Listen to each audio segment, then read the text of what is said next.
आजच अखिल भारतीय मराठी साहित्य परिषद आणि या साहित्य परिषदेची जी आज बैठक झाली त्यांची निवड समिती जी होती यांनी पुण्यामध्ये निर्णय घेतला आणि आपल्याला सातारला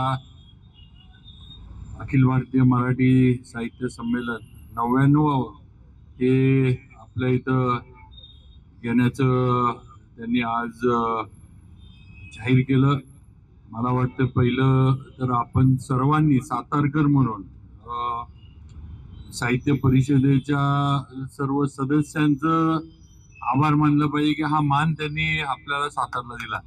त्याचबरोबर अध्यक्ष मिलिंद जोशी, त्याचबरोबर सर्व त्यांचे समितीतले सदस्य सर्वांचं मी आपल्या सर्वांच्या वतीनं या ठिकाणी जाहीर आभार मानतो। अनेक वर्षाची आमची मला वाटते 12 वर्ष तरी आपला प्रयत्न चालला होता।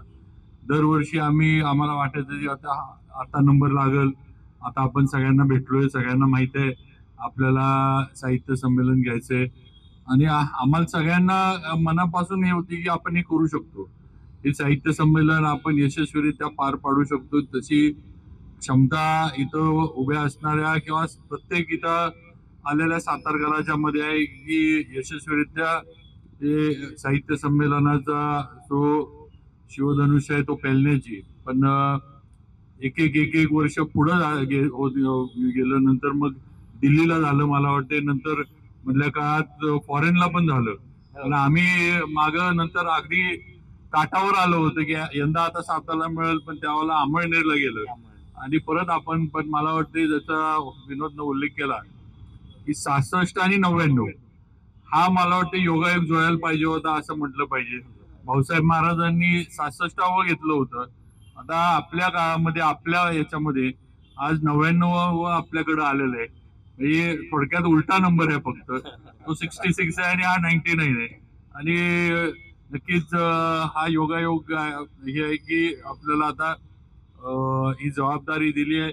ही काही एकट्या शिवेंद्रजी किंवा एकटा विनोद किंवा हरीश किंवा आपले सावंत साहेब अध्यक्ष किंवा ही कुणाच्या एकट्याची नाहीये। आज हा माझं म्हणणं आहे की हा संपूर्ण सातारा जिल्ह्याचा मान आहे असं म्हटलं पाहिजे।